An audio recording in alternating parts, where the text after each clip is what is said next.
ప్రస్తుతం మనతో పాటు ప్రజావాణిలో ఒక ఆటో డ్రైవర్ కూడా ఉండరు, వాళ్ళని అడిగి తెలుసుకుందాం. అన్న నమస్తే, ఎక్కడి నుండి వచ్చినావు, ఏంటన్న మీ సమస్య? అన్న మాది బోరబండ పర్వత్ నగర్. అక్కడ నుంచి పొద్దు నుంచి తిరిగి ఇంతవరకు ఒక 200 దందావుగా చేయలేదు.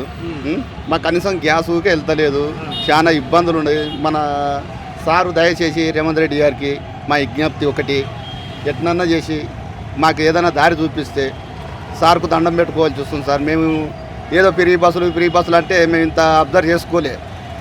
ఇప్పుడు ఏమవుతుంది, ఫ్రీ బస్సులు అన్నాక మా ఆటోలు మొత్తం రోడ్డు మీద పడుతున్నారు. మాకు పిల్లల చదువులు ఉన్నాయి, ఈ ఇండ్ల కిరాయిలు ఉన్నాయి. మేము ఎట్లా పోషించుకోవాలో మాకు ఏం అర్థం కాక రోడ్ల పొంటి మనం పిచ్చోళ్ళ దాకా తిరుగుతున్నాం సార్. మేము కాదన్నా, ఇప్పుడు మొన్ననే ఆల్రెడీ మన రేవంత్ రెడ్డి గారు సీఎం గారు ఆటో యూనియన్ లీడర్లను అందరినీ పిలిచి చర్చ పెట్టారు కదా, మరి దాని మీద ఏమనుకుంటారు? చెప్తా, ఆలోచన చేసి చెప్తా, మీరు ఏం తొందరపడద్దు అంటున్నాడు. కానీ మళ్ళీ ఇప్పటికి 10 రోజులు అవుతుంది సార్ చెప్పి, ఇంతవరకు ఏం రెస్పాన్స్ లేదు. దయచేసి ఇదన్నా విజ్ఞప్తి చేసుకొని ఏదన్నా మాకు దారి చూపిస్తే, మాకు ఒకటి దారి చూపిస్తే దేవుని లేక కానొస్తారు సార్. మాకు మేము అనుకున్నాం, ఇప్పుడు లేడీస్ ఒకరే ఎక్కరేమనుకున్నాం. ఇప్పుడు లేడీస్తో పాటు జెంట్స్కి వస్తే వాళ్ళిద్దరు బస్సులనే వెళ్ళిపోతారు, ఒక చార్జే కదా అని చెప్పి ఇద్దరు జెంట్స్ లేడీస్ ఇద్దరు బస్సులనే వెళ్ళిపోతారు.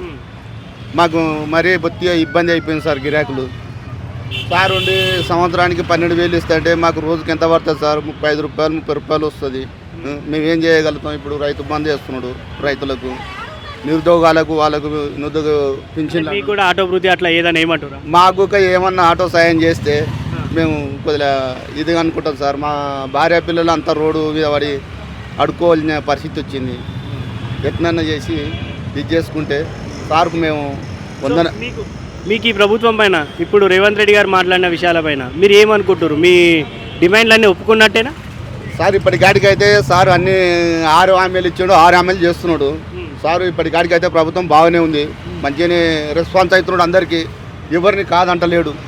కానీ మాకు ఒకటి ఆటో డ్రైవర్లకే చాలా ఎఫెక్ట్ పడుతుంది సార్. ఇప్పుడు రైతులకు కానీ ఊర్లోళ్ళకి కానీ వాళ్ళకి కానీ బాగానే ఉంది. ఈయన చేసే పథకాలు మంచివే. ఒక్కటి మామూలు యూనియన్, మా ఆటో యూనియన్ ఇది చేసుకుంటే మాకు మంచిగా ఉంటుంది సార్ అని కోరుకుంటున్నాను. Thank you.